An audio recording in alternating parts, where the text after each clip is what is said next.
रणदीप सुरजेवाला है, रणदीप सुरजेवाला है, रणदीप सुरजेवाला है। शासन में बैठे हो आपके पिल्ले और आपके बेटे के सुनने के लिए आप बड़े हो बैठे हो। बुजुर्गों और नौजवान साथियों, आप सभी का मैं धन्यवादी हूं कि इस कड़ी धूप में जो यहां हजारों की संख्या में बुजुर्ग और नौजवान साथी पहुंचे हैं, माताएं बहनें पहुंची हैं, पत्रकार साथियों, सभी का यहां पर स्वागत करता हूं। साथियों, इस गांव प्राण से मेरे परिवार का बहुत पुराना नाता है। इस गांव का हमेशा मेरे ऊपर आशीर्वाद बना रहा है। सन 70 से लेकर बड़े भाई साहब यहीं रहते थे, कबड्डी के प्लेयर थे, इसी गांव में पढ़े थे। उसके बाद मेरे सूर्य भाई राजपाल जी का यहाँ 28 साल से स्कूल रहा है और मैंने जब भी जिला परिषद का यहाँ से इलेक्शन लड़ा, मेरे गांव के बाद इस गांव का आशीर्वाद मेरे को सबसे ज्यादा मिला। इसके लिए मैं इस गांव का तहे दिल से शुक्रिया अदा करता हूं। बुजुर्गों, नौजवान साथियों, आज जो इतनी बड़ी तादाद में आप यहां पहुंचे, पूरे इलाके का, पूरे गांव का बहुत बहुत धन्यवाद। साथियों, जो ये शख्सियत आपके बीच में बैठी है, रणदीप सिंह सुरजेवाला जी, ये देश ही नहीं, ये प्रदेश ही नहीं, पूरे देश के अंदर रणदीप सिंह सुरजेवाला का डंका बोलता है। साथियों, चाहे कर्नाटक की सरकार में जो भी भूमिका रही, उसके अंदर अहम योगदान रणदीप सिंह सुरजेवाला का रहा। बुजुर्गों, अपने इलाके के अंदर हिसार से लेकर पानीपत तक, टोहाना से लेकर पंचकुला तक, अगर इस इलाके के अंदर जोधर लेनी है तो बुजुर्गों, नौजवान साथियों, हमने रणदीप सिंह सुरजेवाला का दामन पकड़ना पड़ेगा। क्या आप सब लोग इस बात के लिए तैयार हो कि पूरे हाथ खड़े करके भाई रणदीप सिंह का समर्थन करो और अपने इस कैथल जिले की, जींद जिले की, कुरुक्षेत्र की सारी सीटें रणदीप सिंह सुरजेवाला के, कांग्रेस पार्टी के जोड़ी में डालने का काम करो। जन जन की आवाज बढ़ो, कांग्रेस पार्टी को मजबूत करो। हरियाणा के अंदर जैसे हम गांव के अंदर गए हैं तो कांग्रेस पार्टी की लहर चली हुई है और इसमें कोई दारे नहीं। आने वाली 2024 के अंदर कांग्रेस पार्टी की सरकार बनेगी। बुजुर्गों, नौजवान साथियों, अगर यहां कराड़ से एक संदेश देना चाहते हैं भाई साहब को कि पूरे इलाके के अंदर हर आदमी आपका हाथ से हाथ पकड़ेगा, इसमें कोई दो राय नहीं है। हर आदमी आपके साथ चलेगा, हर आदमी आपका साथ देगा और आने वाला टाइम कांग्रेस पार्टी का होगा और इसमें कोई दो राय नहीं। आने वाले टाइम में ये जो हमारे बीच में बैठे हैं, ये हरियाणा के भावी मुख्यमंत्री हैं। बुजुर्गों, नौजवान साथियों, पूरे अपने इलाके के अंदर और हिंदुस्तान के अंदर उनके ऊपर लगातार बना रहा। सच्ची बात है। मुझे इस बात का फख्र कि रणदीप जिंदगी में कहीं भी पहुंच गया, पर रणदीप की रगों में कलायत के हल्के की संस्कृति और संस्कार आज भी दौड़ते हैं। चौधरी शमशेर सिंह सुरजेवाला ने अपनी राजनीति की शुरुआत ब्लॉक समिति का चेयरमैन बन के इसी इलाके से करी।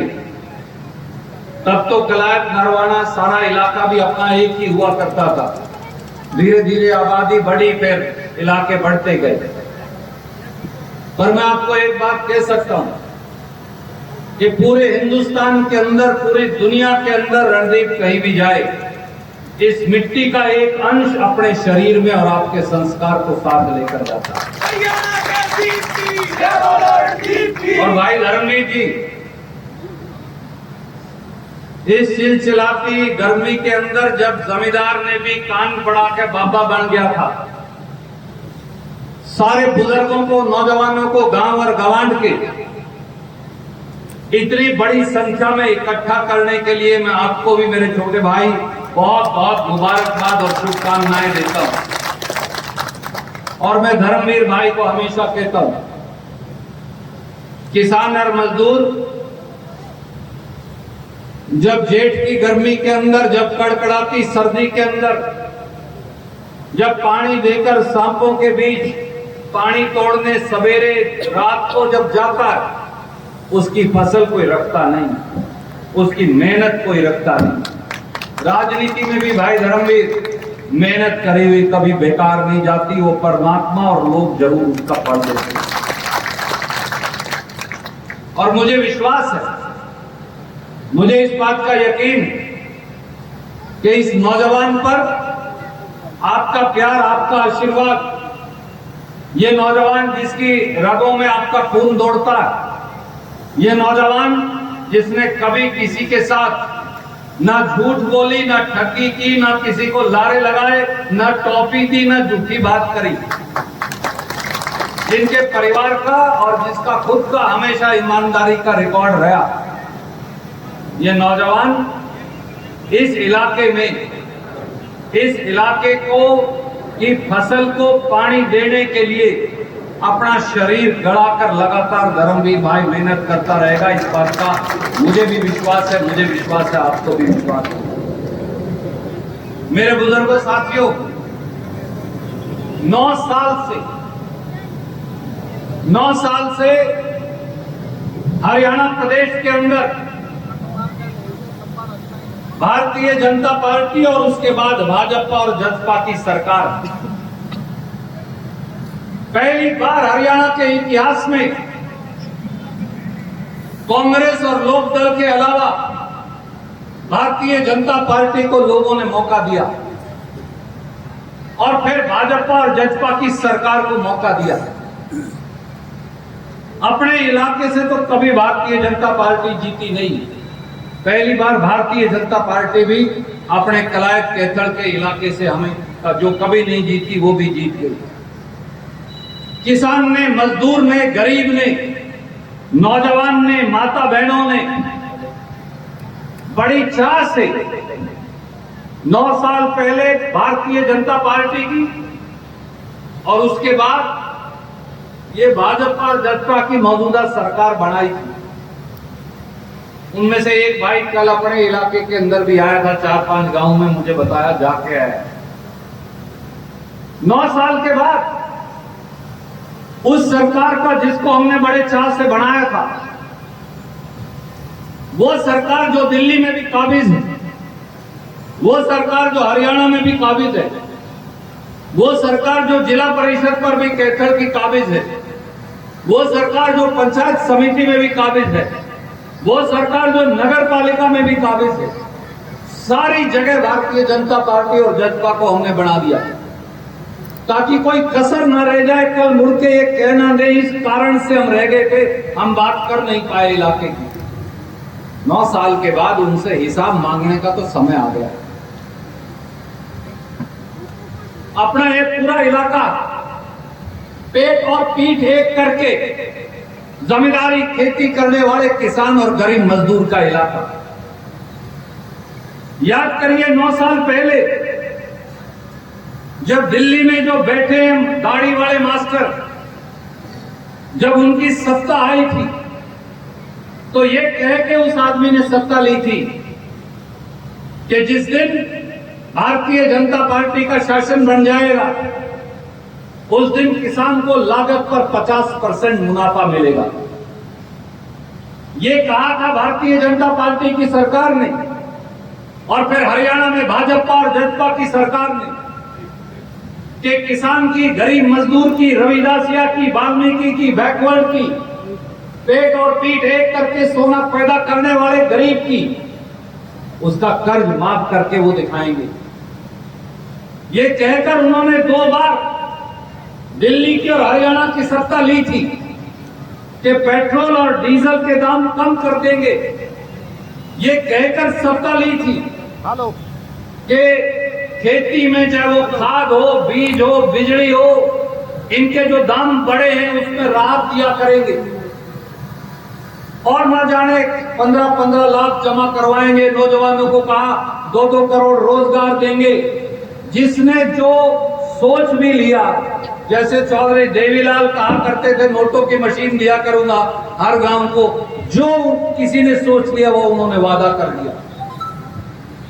आज 9 साल बीत जाने के बाद, आज 4 साल जेजेपी और बीजेपी की सरकार बनने के बाद, 9 साल से बीजेपी की सरकार हरियाणा और देश में बनने के बाद सबसे ज्यादा नुकसान, सबसे ज्यादा अविश्वास, सबसे ज्यादा धोखा, छल और कपट अगर किसी के साथ किया तो जमीन जोतने वाले किसान और उसके साथ कंधे से कंधा मिलाकर मेहनत करने वाले गरीब रविदासिया, वाल्मीकि, बैकवर्ड और घाणक के साथ किया। मेरी जन्मभूमि भी है, कर्म भूमि भी है। चौधरी शमशेर सिंह सुरजेवाला ने अपनी राजनीति की शुरुआत चेयरमैन ब्लॉक समिति कलायत से की, और आज तक इस इलाके के संस्कृति और संस्कार मेरी रगों में दौड़ते हैं। कलायत का इलाका हरियाणा में राजनीतिक दृष्टि से सबसे बुद्धिमान, सबल और ताकतवर इलाका है। कैथल जिले की, जींद जिले की तो कलायत रीढ़ की हड्डी है। सबसे पहले तो मैं मुबारकबाद दूंगा मेरे भाई किसान कांग्रेस के प्रदेश अध्यक्ष धर्मवीर कोड़े खां जी को, आज के इस कामयाब हाथ से हाथ जोड़ो किसान मजदूर सम्मेलन के लिए। मैंने अपने बड़े बुजुर्गों को, साथियों को यही कहा, याद करिए 2005 के बाद कांग्रेस हरियाणा में सत्ता में नहीं आई। 2009 में भी हम सत्ता में नहीं आए, हमें संख्या बल से कम बल मिला था। ये तो दूसरे साथी आए तो हम सरकार बना पाए। तो 2009, 14 और 19 15 साल से कांग्रेस को संपूर्ण बहुमत नहीं मिला है। जब तक और जब जींद और कैथल जिले ने और कुरुक्षेत्र जिले ने और हिसार जिले ने कांग्रेस पार्टी को संपूर्ण बहुमत दिया तो कांग्रेस की सरकार बन गई। और जब जींद में, कैथल में, कलायत में, कुरुक्षेत्र में, पानीपत में, अंबाड़ा, यमुनानगर में, हिसार में कांग्रेस हार गई तो कभी कांग्रेस की सरकार नहीं बनी, चाहे दूसरे जिलों से सारे एमएलए भी आ गए। और मैंने इसलिए यही कहा, हमारा ये इलाका राजनीतिक सत्ता, राजनीतिक महत्वता, राजनीतिक आकांक्षा, उसकी असीम संभावनाएं इस इलाके के अंदर हैं और हम वो सब तलाश भी रहे हैं, तराश भी रहे हैं। कांग्रेस पार्टी जब यहाँ संपूर्ण बहुमत से जीतेगी तो हरियाणा में हम 70 से ज़्यादा, 80 से ज़्यादा सीट लेकर सरकार बना पाएंगे और हम इलाके के युवाओं के, इलाके के किसानों और गरीबों के और मजदूरों के, हमारे SC BC समाज के साथियों के उन सारे स्वप्नों को साकार कर पाएंगे। 24 वर्ष की आयु में रणदीप सुरजेवाला घर से निकल गए थे कि सरकार आए प्रदेश में और इस इलाके की सरकार बनी। लंबा संघर्ष हो गया, लोगों में उम्मीद जगी कैसे रहे, जैसे आपने बताया कि 15 वर्ष से अधिक समय से तो आप सत्ता से दूर हैं, और जय चंदों की पहचान कैसे हो? देखिए, लोग भगवान हैं और जो ये कहते हैं कि BA MA या PhD की डिग्री ज़रूरी है, मैं नहीं मानता। हड़ पकड़ के धरती का सीना चीरने वाला किसान और उसके साथ कंधे से कंधा लगाकर खेती करने वाला मजदूर, छोटी छोटी दुकान पर बैठा दुकानदार और आड़ती, ये पढ़े लिखे लोगों से भी ज़्यादा बुद्धिमान हैं और इन्हें मालूम है कि इलाके की प्रगति कौन करवा सकता है और इलाके की प्रगति में रोड़ा कौन है। वो दुष्यंत चौटाला हों जिनको हमने सत्ता पकड़ाई पिछली बार, उनसे पहले ओम प्रकाश चौटाला की पार्टी हो या भारतीय जनता पार्टी हो, इन सब का हिसाब इलाका और प्रदेश की जनता करेगी, ऐसा हमें विश्वास है। अलख जगाना हमारा काम है, जागना लोगों का काम है। सुरजेवाला साहब, जयचंदों की पहचान कैसे हो, एक पहचान बता दीजिए ना। ऐसा है, आप गांव के किसी भी व्यक्ति से पूछ लीजिए, ना पत्रकार की जरूरत ना राजनेता की जरूरत, ये अपने आप पहचान भी करते हैं और पहचान कर उनको सबक भी सिखाते हैं। धन्यवाद। जब तक आपके घर पर जो दर नहीं आएगी, औरों के नारे लगा